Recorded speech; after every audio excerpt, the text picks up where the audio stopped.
Meus queridos e amados irmãos, ovelhas que o Senhor Jesus comprou para si mesmo com o seu próprio sangue, eu vos saúdo com a graça e com a paz que vem da parte dele.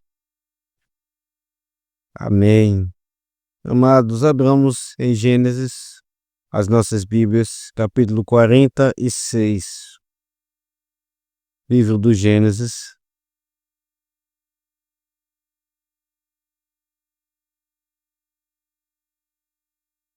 Capítulo de número 46. Eu farei a leitura de todo este capítulo e nós, pela graça do Senhor, iremos também expô-lo na sua completude. Gênesis 46, essa será a leitura que nós faremos, que eu farei, eu peço que todos acompanhem com atenção, e também será o texto que nós iremos expor nesta manhã. Assim nos diz, irmãos, a santa palavra do nosso Deus.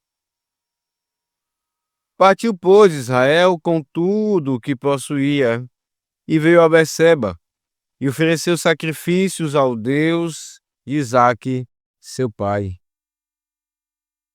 Falou Deus a Israel em visões de noite e disse: Jacó, Jacó. Ele respondeu: Eis-me aqui. Então disse: Eu sou Deus, o Deus de teu pai. Não temas descer para o Egito, porque lá eu farei de ti uma grande nação. Eu descerei contigo para o Egito e te farei tornar a subir. Certamente, a mão de José fechará os teus olhos. Então se levantou Jacó de Berseba e os filhos de Israel levaram Jacó, seu pai, e seus filhinhos e as suas mulheres nos carros que Faraó enviara para o levar. Tomaram o seu gado e os bens que haviam adquirido da terra de Canaã e vieram para o Egito, Jacó e toda a sua descendência. Seus filhos e os filhos de seus filhos, suas filhas e as filhas de seus filhos. E toda a sua descendência levou-os consigo para o Egito. São estes os nomes dos filhos de Israel, Jacó e seus filhos que vieram para o Egito. Ruben, o primogênito de Jacó. Os filhos de Ruben, Enoque, Palu, Hezron e Carmi. Os filhos de Simeão, Gemuel, Jamim, Oade, Jaquim, Zoar e Isaú, filho de uma mulher cananeia. Os filhos de Levi, Gerson, Coate, Merari. Os filhos de Judá, Onã, Selá, Perez e Zera. E Onã, porém, morreram na terra de Canaã. Os filhos de Perez foram Hezron e Ramul. Os filhos de Issacar, Tola, Puva, Jó e Sirom. Os filhos de Zebulon, Sered, Elon e Jaleel.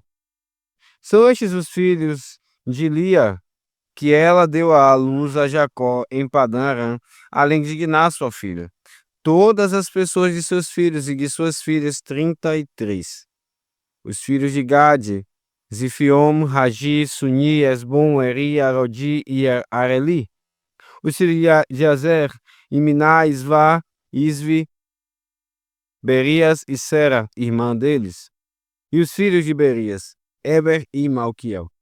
São estes os filhos de Zilpa, a qual Labão deu a sua filha Lia. E estes deu a ela a luz a Jacó, a saber, 16 pessoas. Os filhos de Raquel, mulher de Jacó, José e Benjamim. Nasceram José na terra do Egito, Manassés e Efraim, que lhe deu a luz a Zenate, filha de Potífera, sacerdote de On. Os filhos de Benjamim, Belá, Bequer, Asbel, Gera, Naamã, Ei, Ros, Mupim, Rupim e Arde. São estes os filhos de Raquel que nasceram a Jacó, ao todo 14 pessoas. O filho de Dan, Uzim. Os filhos de Naftali, Jazeel, Guni, Jezer e Silem. São estes os filhos de Bila, a qual Labão deu a sua filha Raquel. E estes deu ela à luz a Jacó, ao todo 7 pessoas. Todos os que vieram com Jacó para o Egito, que eram seus descendentes, foram as mulheres dos filhos de Jacó, fora as mulheres dos filhos de Jacó, todos eram 66 pessoas. Os filhos de José, que lhe nasceram no Egito, eram 2. Todas as pessoas da casa de Jacó que vieram para o Egito foram 70. Jacó enviou Judá adiante de si a José, para que soubessem caminhá-lo a Gósen, e chegaram à terra de Gósen. Então José aprontou o seu carro e subiu ao encontro de Israel, seu pai.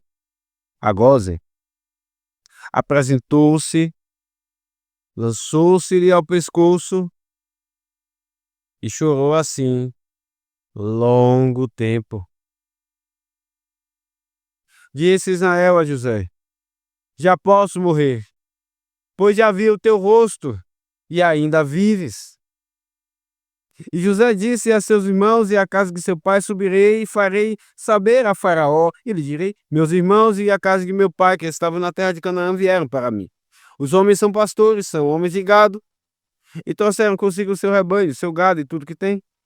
Quando, pois, Faraó vos chamar e disser: qual é o vosso trabalho? Respondereis: teus servos foram homens de gado, desde a mocidade até agora, tanto nós como nossos pais, para que habiteis na terra de Gósen. Porque todo pastor de rebanho é abominação aos egípcios. Amém. Oremos, irmãos, mais uma vez, clamando ao Senhor graça para este momento. Gracioso Deus e Pai que está nos céus, esta, ó Senhor, é a hora da proclamação da Tua palavra. Ó Deus, nós estamos aqui para sermos mais uma vez alimentados por Ti, ó Senhor. Alimentados com todos os nutrientes, ó Deus, que Tu bem sabes que as nossas almas carecem e precisam.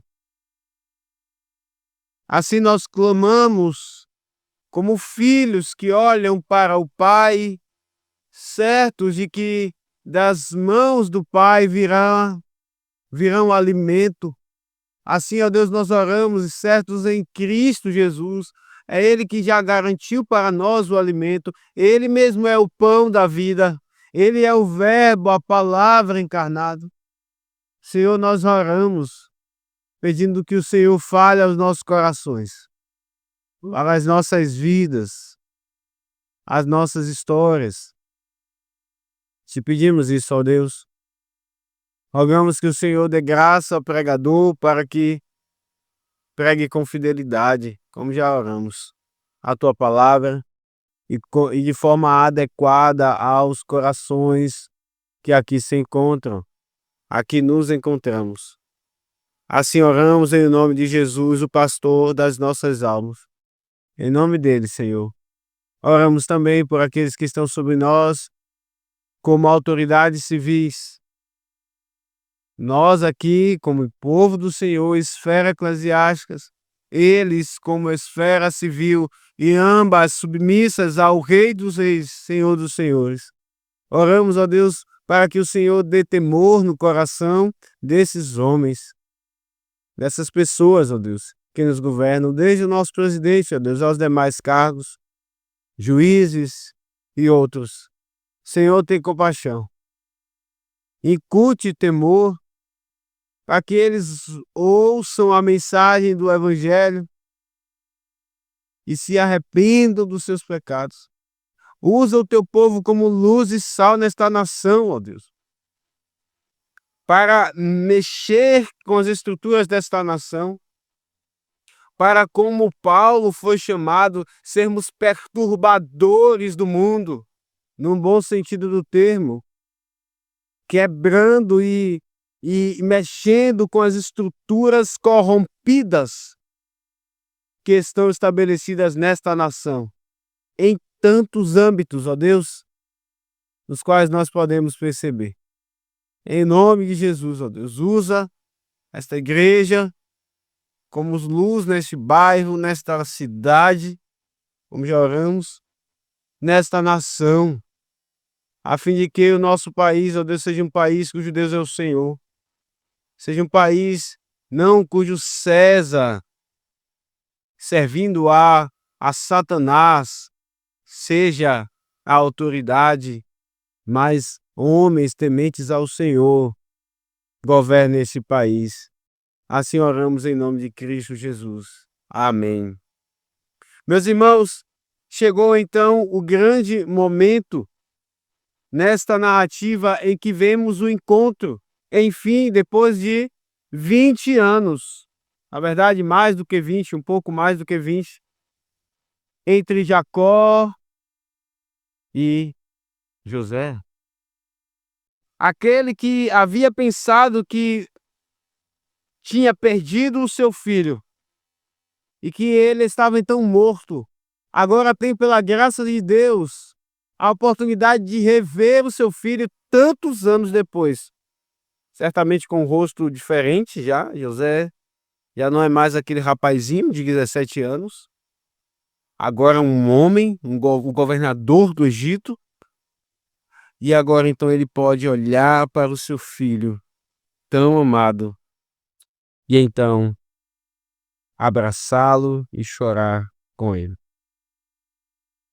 Meus irmãos, ao redor desse momento tão íntimo entre Jacó e seu filho, nós vemos que Deus, para que isso aconteça, Deus faz com que Jacó vá para o Egito com tudo aquilo que ele tem, com seus filhos, com seus bens. E nós vamos ver nessa narrativa como parece estranho ainda no coração de Jacó ele ir para o Egito. Já tivemos a oportunidade aqui de falar o que o Egito simboliza aqui nas Escrituras. Então, por isso, o coração de Jacó ele ainda está um pouco indeciso, ele está meio estranhando essa ida ao Egito, e Deus então aparece a ele, enviando ele, dando conforto, encorajamento para que ele chegue até o Egito, para aquele mundo tão idólatra que era o Egito, e também tão cheio de depravação. Nós lembramos, inclusive, daquilo que aconteceu com José, vocês estão lembrados. Ali é uma cena, quando José foge, é uma cena da depravação e da imoralidade que havia escondida por detrás das roupas daquele povo. É para lá que Deus está enviando o seu povo, para o Egito, para um centro de idolatria e um centro de imoralidade. Deus, inclusive, coloca coragem e certeza no coração de Jacó para ir para lá. E para lá, ele vai levar seus filhos e os filhos de seus filhos. Nós não vemos apenas, meus irmãos, Deus enviando Jacó e seu povo para o Egito. Deus não é ingênuo. Deus não lança o seu povo nas garras do mundo por maldade.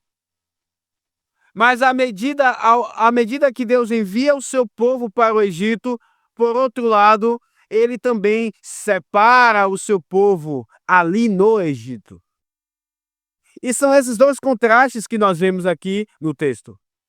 Deus enviando o seu povo para o meio do mundo egípcio e Deus também separando o seu povo no meio do mundo egípcio.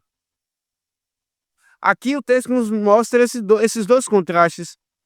E por isso, então, o tema do nosso sermão de hoje é o seguinte, preste bem atenção: separados do mundo, porém não isolados do mundo. Separados do mundo, porém não isolados do mundo. Parece não haver diferença, mas certamente há uma considerável diferença e nós veremos isso nesse texto. Por isso, então, os nossos pontos são os dois seguintes, irmãos. Em primeiro lugar, preste bem atenção, Deus envia o seu povo para o meio do mundo. Em segundo e último lugar, Deus separa o seu povo no meio do mundo. Em primeiro lugar, Deus envia o seu povo para o meio do mundo. E em segundo lugar, Deus separa o seu povo no meio do mundo. Vejamos, olhe bem para o texto, verso 46. Vamos ler aqui os primeiros versículos, diz o texto: Partiu, pois, Israel com tudo que possuía e veio a Berseba, e ofereceu sacrifícios ao Deus de Isaque, seu pai. Falou Deus a Israel em visões de noite e disse: Jacó, Jacó. Ele respondeu: Eis-me aqui. Então disse: Eu sou Deus, o Deus de teu pai. Não temas descer para o Egito, porque lá eu farei de ti uma grande nação. Eu descerei contigo para o Egito e te farei tornar a subir. Certamente a mão de José fechará os teus olhos. Aqui nós vemos que Deus então envia o seu povo para o meio do mundo. Aquele mundo egípcio, uma grande nação daqueles dias. E nós vemos, meus irmãos, então aqui muitos detalhes nessa narrativa que nos mostram o coração de Jacó, como estava o coração de Jacó ao pensar que ele iria ter que se expor ao Egito e ele iria ter que, inclusive, expor os seus filhos e os filhos de seus filhos ao Egito. Jacó está então indo em direção ao Egito e ele para nessa cidade chamada Berseba, que é muito significativa, é um símbolo para o povo de Deus. Porque eu não sei se você está lembrado, mas Abraão parou ali e adorou ao Senhor. Isaac também parou ali e adorou ao Senhor, erigiu o altar ao Senhor. Então, agora Jacó também faz a mesma coisa. Ele já havia parado ali e agora ele para e adora ao Senhor. Seu coração está cheio de medo, seu coração está cheio de dúvidas, mas ele para e cultua ao seu Deus. Por que Jacó estava tão preocupado em ir para o Egito? Meus irmãos, nós sabemos que, inclusive Jacó sabia disso. Foi no Egito que seu avô Abraão foi repreendido, vocês lembram? Quando foi por incredulidade para o Egito buscar alimento. Ali ele mentiu dizendo que Sara era sua irmã e ele foi repreendido por um ímpio. Mas de lá Deus o fez sair, despojando o Egito com bens. O Egito então era um símbolo, é um símbolo na Escritura, e nós vamos ver inclusive isso em Êxodo, se Deus assim nos permitir, como ali há um centro de idolatria, um centro de orgulho e soberba contra Deus, personalizado em Faraó. Nós vamos ver isso também ao decorrer da narrativa bíblica. Quando o povo de Deus não confiava nele, em alguns momentos eles se confiavam no Egito. E Deus então envia profetas dizendo: não confie no Egito. Portanto, é isso que aqui está perante nós. Jacó está indo para o Egito, mas para ele parece estranho ir para um lugar como esse. Um lugar que é um símbolo só de pecado, de maldades. E Jacó talvez esteja ali se perguntando: mas por que mesmo que eu estou indo? Sim, José, meu filho amado, está lá. Ele vive, mas eu estou indo para o Egito. Eu tenho que ir para o Egito para isso. Jacó está cheio de medo, de dúvidas. Mas veja, irmãos, esse medo e essas dúvidas levam Jacó a Deus, levam Jacó a cultuar a Deus. Por vezes nós passamos por situações em nossas vidas de medos, até mesmo medos profundos, tensões que nos tiram até mesmo sono, pelo que pode acontecer. Medos e preocupações e dúvidas. E por vezes nós somos tentados a não cultuar ao Senhor. Mas é bem no culto que Jacó está. Porque ele sabe que Deus o conhece. E Ele é o Deus da sua história, Ele é o Deus do seu avô, Ele é o Deus do seu pai, Ele é o seu Deus. Ele é o Deus da aliança. Ele é o Deus soberano. Ele é o Deus da história. Jacó então entrega o seu coração trêmulo ao Senhor em culto. Ele está indo a Beceba, ele vai estar indo ao Egito, ele para em Beceba, ele erige um altar, ele oferece sacrifícios a Deus, o Deus de Isaque, seu pai. Mas ele não volta. Mesmo com medo, é ali que então Deus aparece a ele. Parece-nos que ele consulta ao Senhor se ele de fato deve ir para o Egito, porque ele ainda está relutante com essa ideia. Ele está com medo e nós sabemos que ele está com medo porque o Senhor aparece a ele em visões e diz: Jacó, Jacó. Ele não chama Israel, ele chama Jacó porque mais uma vez Deus está mostrando aqui a fragilidade do patriarca.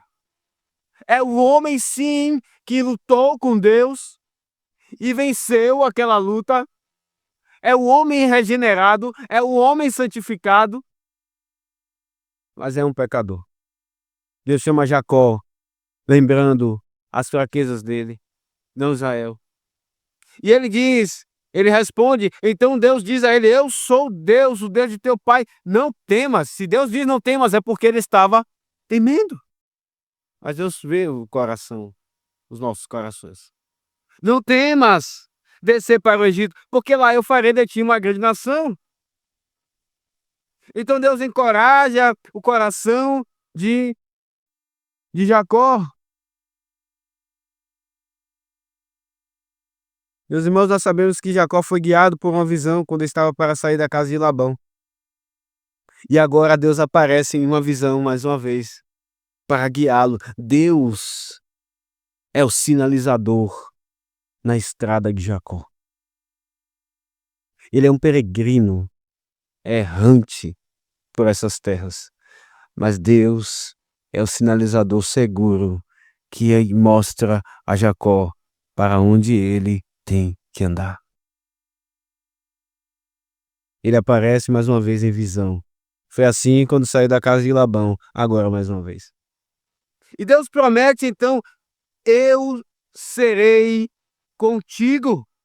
Eu descerei contigo, no verso 4 ele diz, para o Egito, e te farei tornar a subir certamente. Deus revela que estaria com Jacó. Ele já tinha dito isso lá em Gênesis 28, vocês lembram disso? Quando Jacó pega uma pedra e faz daquela pedra um travesseiro, então Deus promete lá em Gênesis 28, verso 15, que estaria com ele certamente, que não o abandonaria, que não o deixaria. E agora Deus está reafirmando isso: eu, Jacó, estarei contigo. Vai para o Egito. Sim, é o Egito, é o centro de idolatria, é um centro de soberba, é um centro de imoralidades, mas eu, Jacó, eu estarei contigo. Pessoalmente. E veja que Deus enfatiza aqui, né? Inclusive no hebraico, quando os verbos aparecem, não se necessita colocar ali a pessoa, o agente do verbo, mas nós sabemos que aqui, bem traduzido, está de fato assim conforme o original. Eu descerei contigo para o Egito, e faltou aqui o eu também, e eu te farei tornar a subir. Deus está enfatizando que estaria com ele, que a sua presença estaria com Jacó. E nós sabemos, meus irmãos, que a demonstração mais palpável e certa da presença de Deus com seu povo foi exatamente aquele momento maravilhoso em que o Verbo de Deus encarnou. E diz o texto lá em João que ele tabernaculou, em João 1, conosco. O Verbo se fez carne e habitou, ou melhor dizendo, tabernaculou entre nós. E ele foi chamado de Manuel, que quer dizer Deus conosco. Deus está com o seu povo, inclusive no meio do mundo. Que palavra maravilhosa para um coração trêmulo, com medo. Que palavra de coragem o Senhor traz aqui para Jacó. E então Deus fala a Jacó, mas talvez no coração de Jacó, ainda que entendendo que Deus estaria com ele, talvez ainda tivesse uma pergunta: mas por que eu tenho que ir para lá?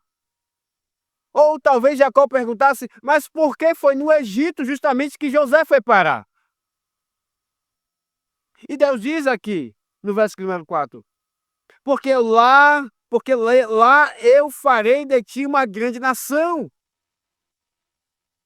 Deus está mostrando aqui que irá continuar a promessa que ele entregou a Abraão. Abraão, inclusive, teve o seu nome mudado de Abrão para Abraão, que quer dizer pai de uma nação, pai de um povo. E agora então, porque até então Jacó tinha filhos, 12 filhos, e esses filhos também tinham filhos, mas ainda era como um clã grande, ainda não era assim essa nação de fato.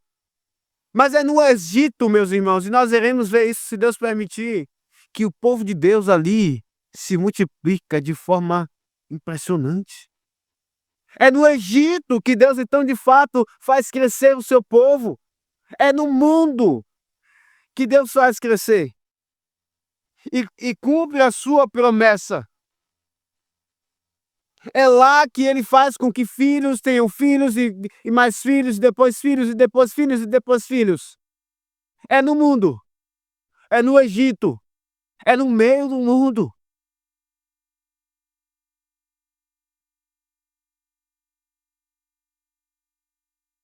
E então Deus está dizendo: é por isso, Jacó, que você tem que ir para o Egito. Porque lá, no verso 3, eu farei de ti uma grande nação. E ele revela algo chocante para Jacó, mas que faz parte da nossa vida. No final do verso 4, ele diz: a mão de José fechará os teus olhos. Algo que é chocante e algo que também parece estranho e contraditório à promessa de Jacó voltar para a terra prometida. É chocante porque agora, então, Jacó sabe, nós não sabemos o dia que nós vamos morrer. Mas Jacó recebeu a revelação de que era no Egito que ele iria morrer. Fechar os olhos é uma figura de linguagem para dizer que Jacó iria morrer ali no Egito. E José estaria ali bem perto dele, nós veremos isso. E então, aquele que já estava com medo, foi encorajado, agora recebe a notícia que vai morrer. É muita emoção ao mesmo tempo para aquele que vai encontrar o seu filho de 20 anos que não vê.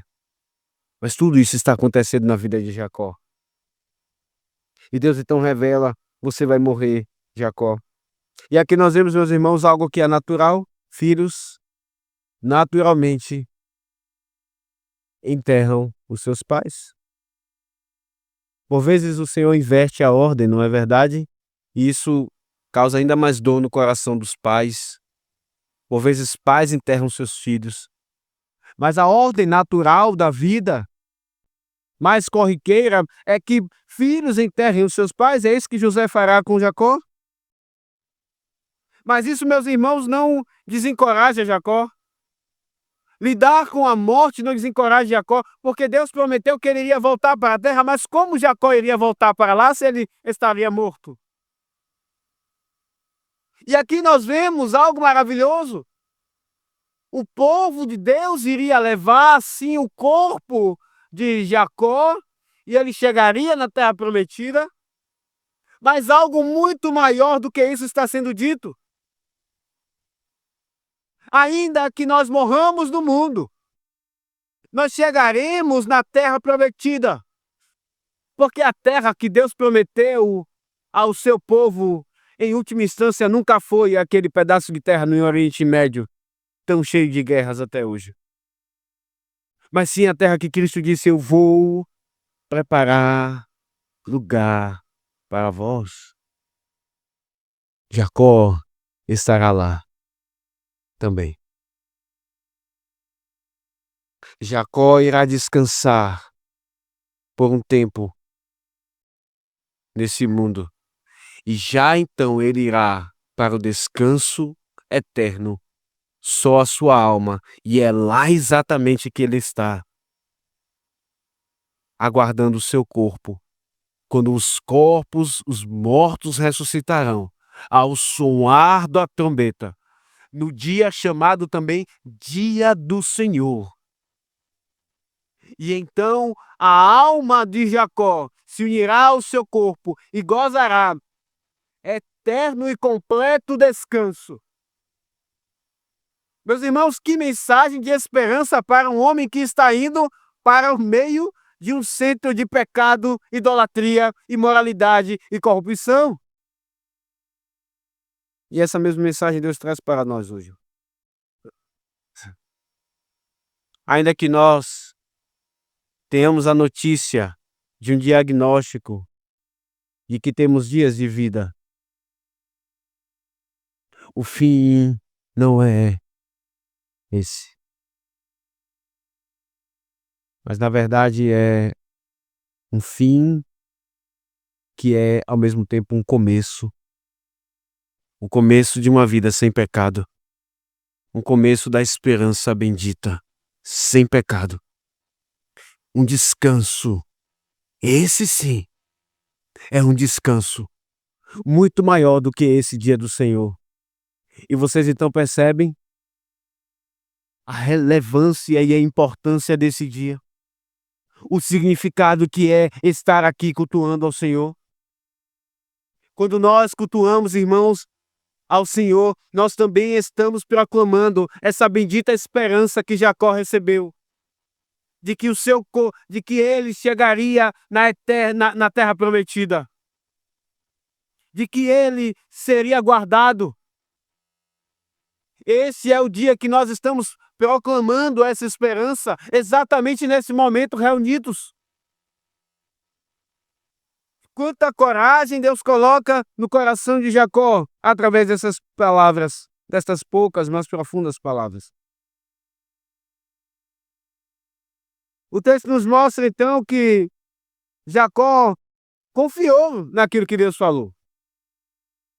Agora idoso, diz o verso de número 5 que ele se levantou, mas agora idoso, diz o verso 5, e os filhos de Israel levaram Jacó. É assim que acontece. Os pais criam os filhos, carregam os filhos, levam os filhos, mas os pais envelhecem e agora os filhos levam os pais. E os filhos de Israel levaram Jacó, seu pai, e seus filhinhos e essas mulheres nos carros que Faraó enviaram para o levar. Jacó então confia no Senhor. Deus envia o seu povo para o meio do mundo e é para lá que Jacó está indo. Os seus filhos, os filhos de seus filhos, as filhas e as filhas de seus filhos e toda a sua descendência, como está no verso 7. E aqui nós vemos, meus irmãos, como esse texto traz o contraste do povo de Deus e aqueles que não são povo de Deus. Como traz a obra da graça na vida deste povo. Porque essa genealogia, ela reflete a graça do Senhor na vida do seu povo. Todas as vezes que você encontrar uma genealogia, não despreze. Parece inútil, não é verdade? Sendo bem sinceros, muitas vezes quando lemos, lá no fundo do coração nos perguntamos: que nomes estranhos? Por que essa genealogia está aqui?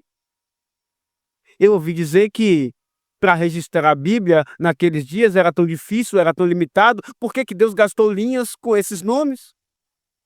Mas, meus irmãos, daqui refugie graça, refugie a obra do Senhor na vida do seu povo que está indo para o mundo egípcio. Porque no verso 10, inclusive, nós vemos que aqui está um homem que casou com uma mulher cananeia. Ele caiu no pecado do jugo desigual, mas ele está no meio do seu povo. Ele é parte da aliança. Ele é alcançado pela sua graça. É bem provável que tenha se arrependido, porque ali está no meio do povo. Se não tivesse se arrependido, é bem provável que teria saído do povo de Deus e ido para os cananeus.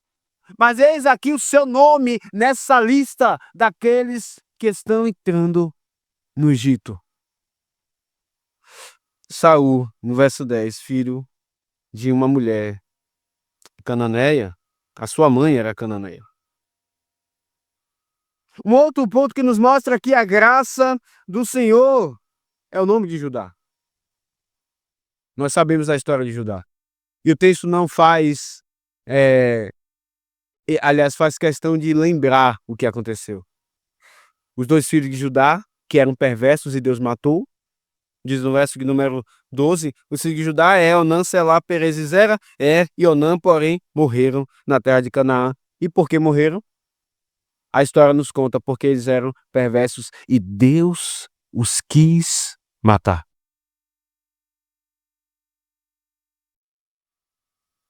Judá que se deitou com sua nora. E é dela que é filho Perez e Zera. Eles estão também nessa lista. Judá tem o seu nome na lista daqueles que são povo de Deus, mesmo tendo cometido tamanho pecado. A sua história não vai ser apagada,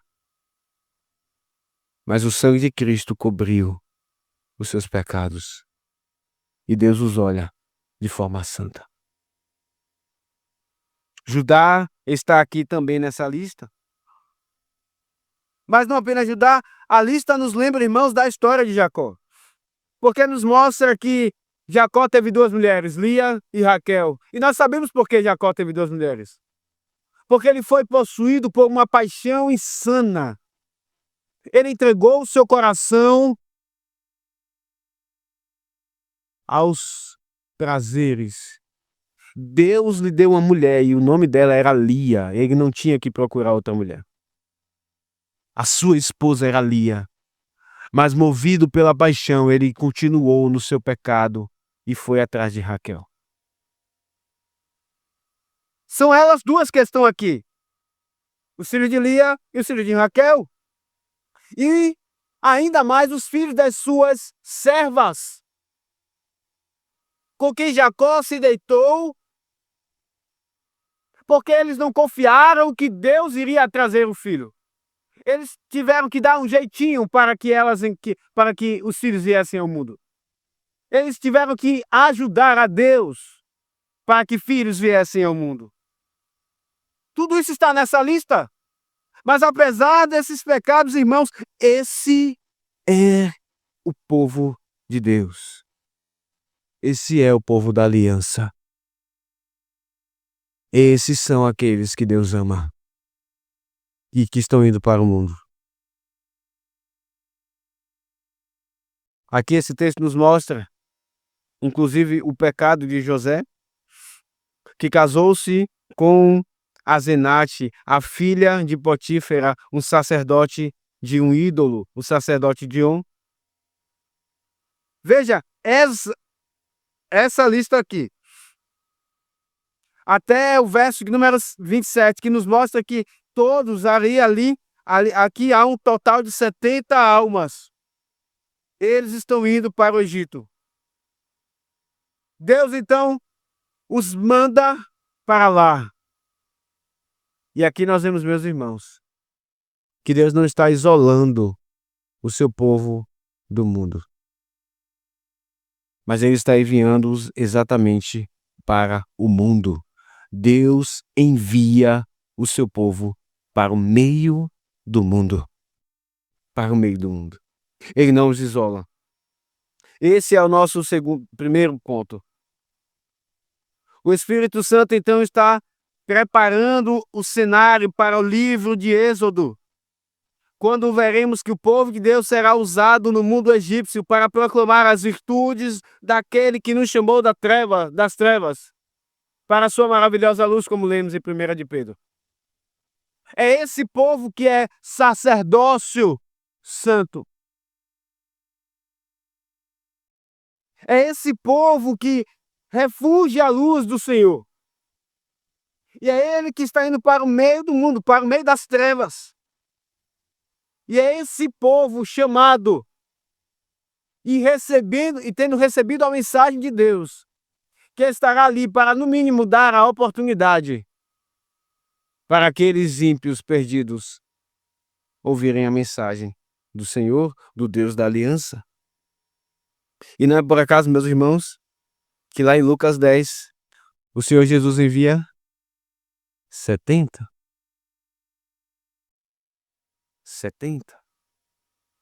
Aqui diz o texto do verso 27 que foram enviados para o Egito 70.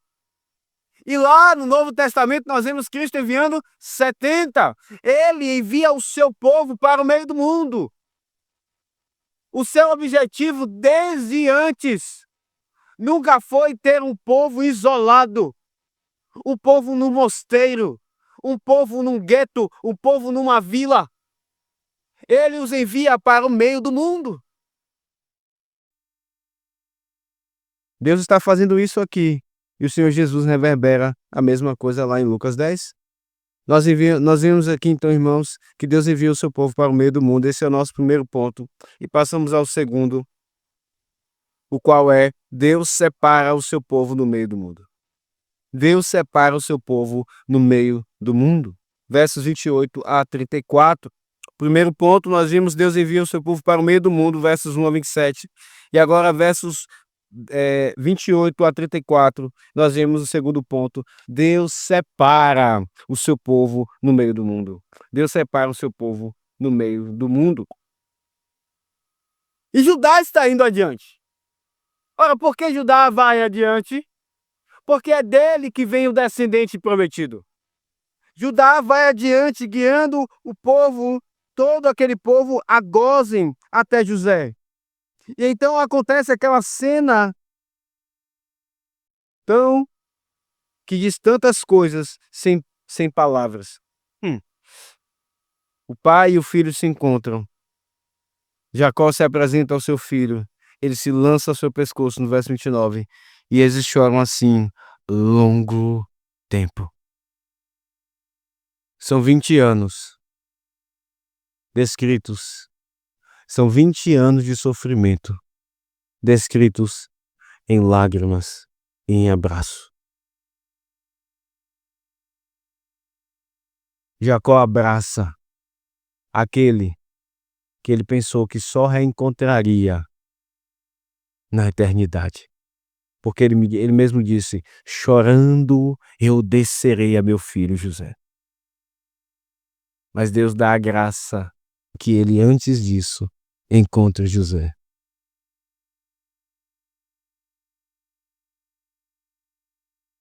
Deus, irmãos, por vezes nos dá essas oportunidades.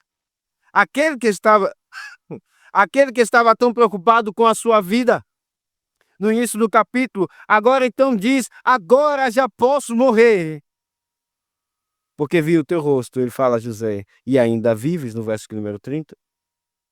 Por ironia então da providência, Jacó ainda vive mais 17 anos. Isso está no capítulo 47, no verso número 28. 17 anos, a mesma idade de José, quando José foi vendido como escravo. Talvez mais uma oportunidade de agora não tratar com preferência o filho, a preferência que levou à venda de José como escravo e a toda aquela confusão na sua família. Não sabemos.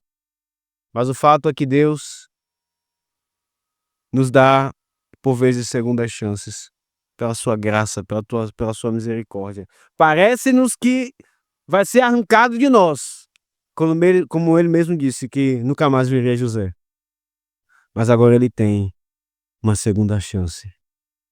Mais 17 anos ali com seu filho e os demais para ensiná-los o que era uma família do pacto. E José, irmãos, dá uma instrução aos seus irmãos e ao seu pai. E essa instrução parece estranha. Parece até para alguns que ele está induzindo e ensinando os seus irmãos a mentir. Mas não é nada disso. Parece estranho porque aquele faraó estava tão desejoso de trazer Jacó e todo o seu povo para o Egito, e José também, mas agora ele diz que eles falem essas palavras para que eles vão para a terra de Gósen. Gósen era um pedaço no meio do Egito, onde os egípcios eles não costumavam frequentar. Ora, se antes havia tanto desejo para que viessem para o Egito, por que agora vão se separar? Deus separa, irmãos, o seu povo no meio do mundo. Deus separa o seu povo no meio do mundo.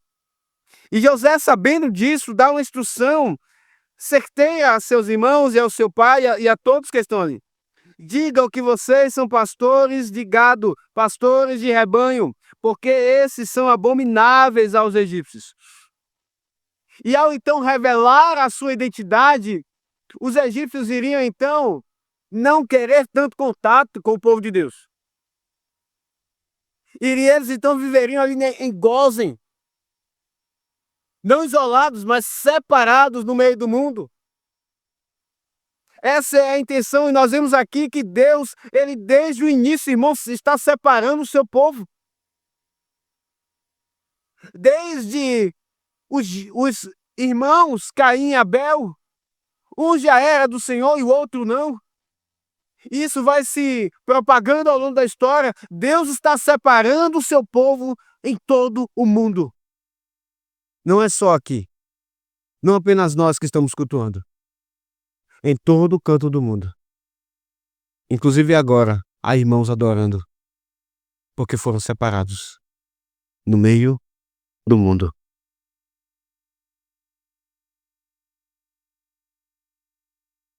O isolamento, ele é a corrupção da separação. Deus não nos chamou para vivermos isolados do mundo, mas ele nos separa no meio do mundo. E viver então isolado é a corrupção da obra da separação, da santificação que Deus opera no meio do seu povo. É isso que significa a palavra santo, separado. E nós estamos vendo aqui que Deus está separando o seu povo no meio do mundo, nessa terra chamada Gósen. Meus irmãos, que texto maravilhoso, e que não ensina lições apenas a Jacó, a seus filhos, mas também a nós. Eu quero dizer-lhes algumas aqui. Em primeiro lugar, se você está aqui e você não faz parte do povo de Deus,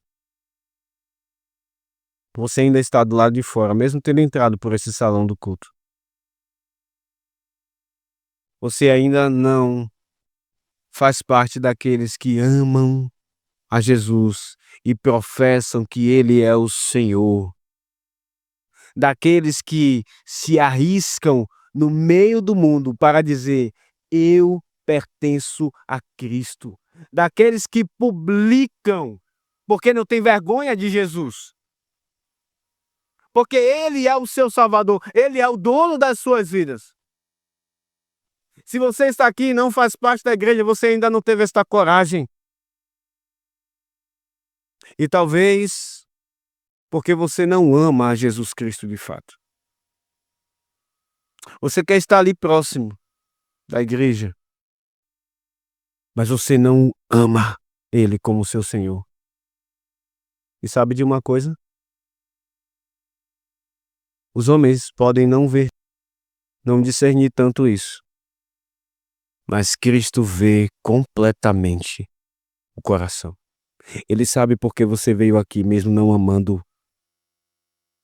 Em que você tem interesse? Por que você ainda vem à igreja? Se você não ama a Jesus.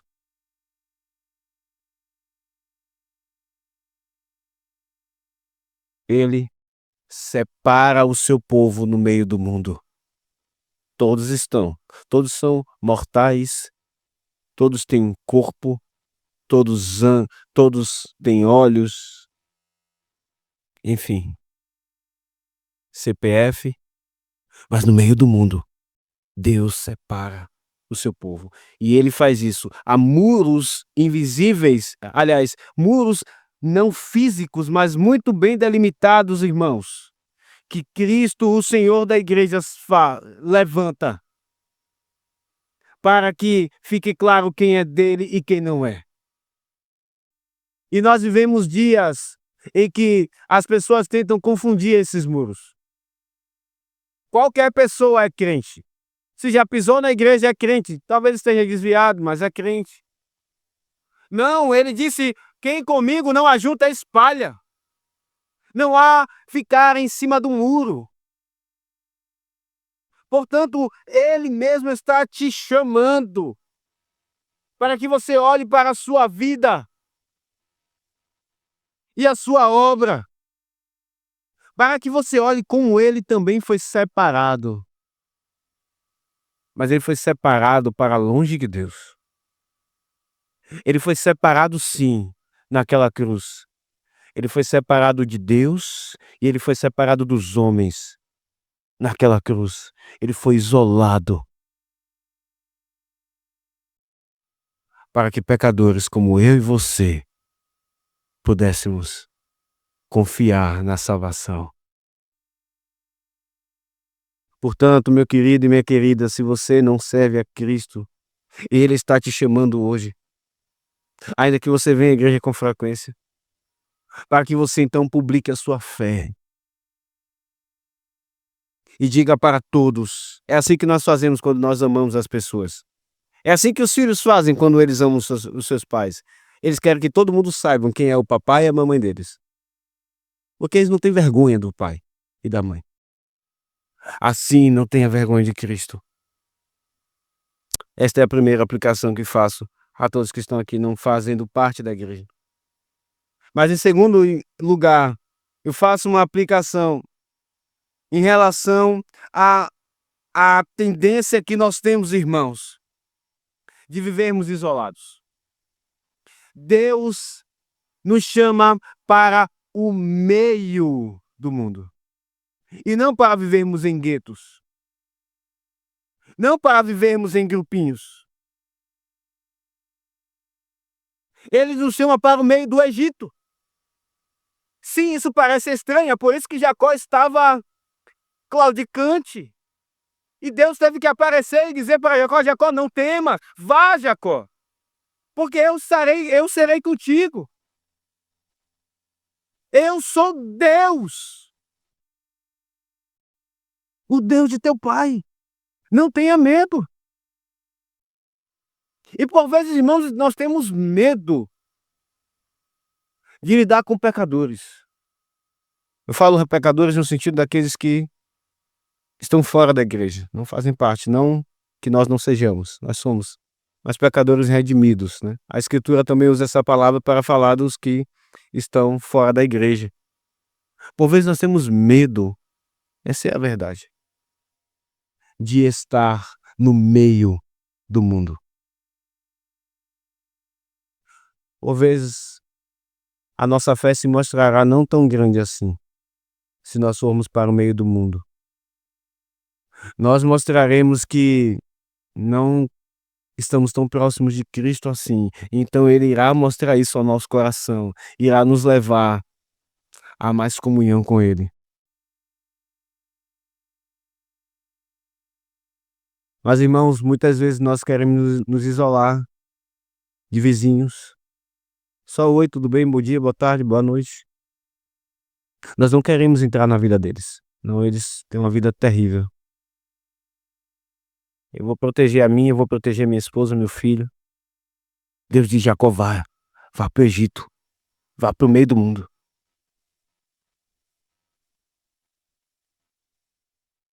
Por vezes nós dizemos, não, eles são terríveis, a vida deles é terrível.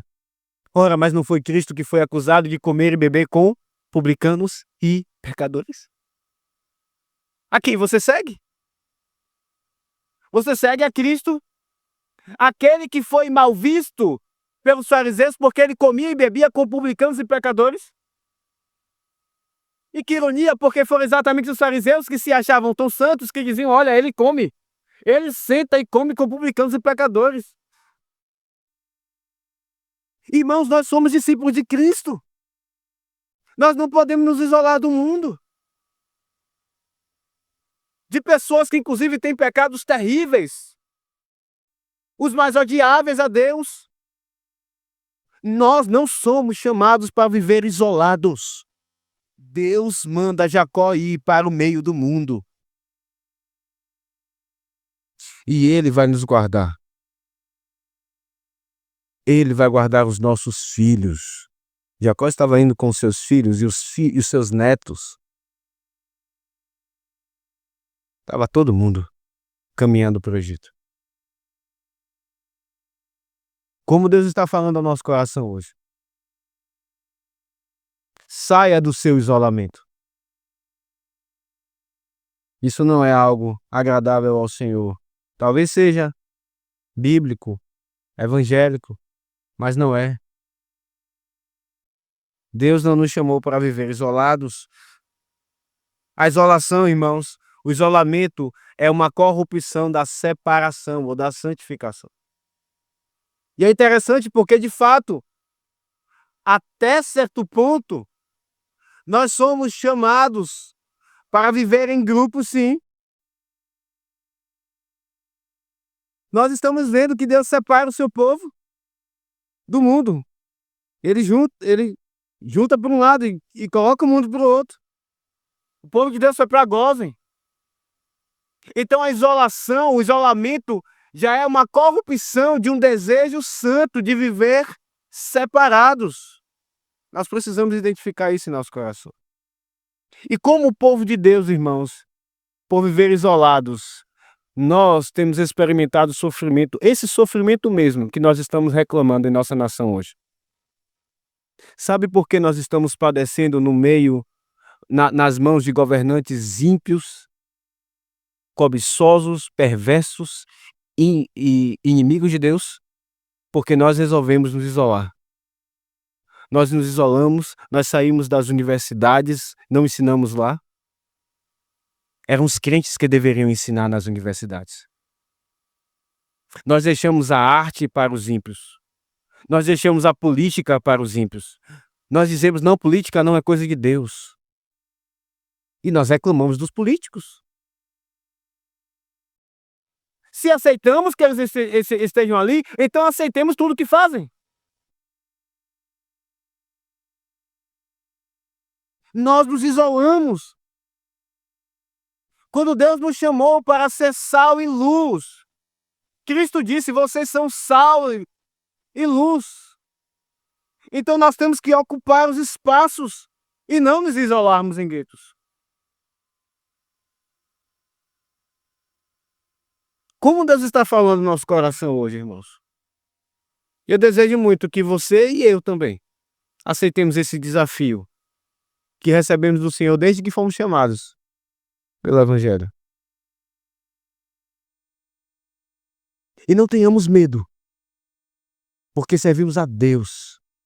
Como Ele mesmo se revelou a Jacó e disse, Jacó, não tenha medo, eu sou Deus. Quem fez esses ímpios fui eu. Eu sou Deus. Eu sou soberano da história. Vá.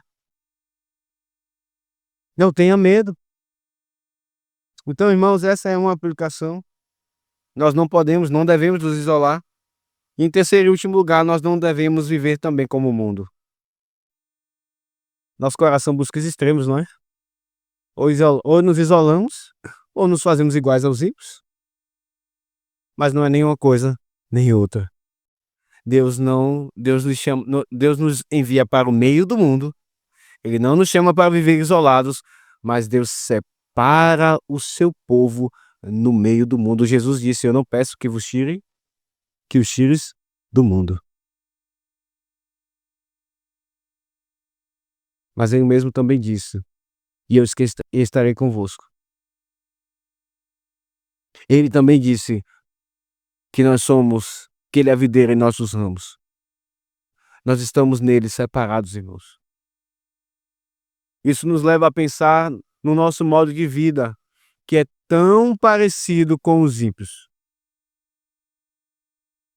Muitas vezes nossa conduta é igual à dos ímpios, ou até pior do que os ímpios. E nos esquecemos que somos separados, somos santos. Essa palavra está tão prejudicada hoje, não é verdade? Mas santo significa separado e não impecável. Nós somos santos. Sim, nós somos pecadores. Mas não tenha medo de pensar: eu sou santo, eu sou separado, eu sou purificado. Deus me purificou, não fui eu mesmo. Ele me chamou para uma vida de santidade em tudo que eu faço. Então tudo que eu faço deve mostrar a luz de Cristo. E eu não devo ficar andando a depender do lugar, em alguns lugares. Eu não devo me assentar à roda de escarnecedores. Cristo comia com publicanos e pecadores, mas ele é o justo do Salmo 1, que não se assenta na roda de escarnecedores. Que ele, irmãos, nos faça entender isso, nos ajude a lidar, porque nosso coração ele pende para um lado, para o outro, precisa ser alinhado todo domingo pela palavra do Senhor. Que ele nos encoraje a viver no meio desse mundo, mas que ele nos lembre também que somos santos, somos dele. Em nome de Jesus. Amém. Vamos ficar de pé.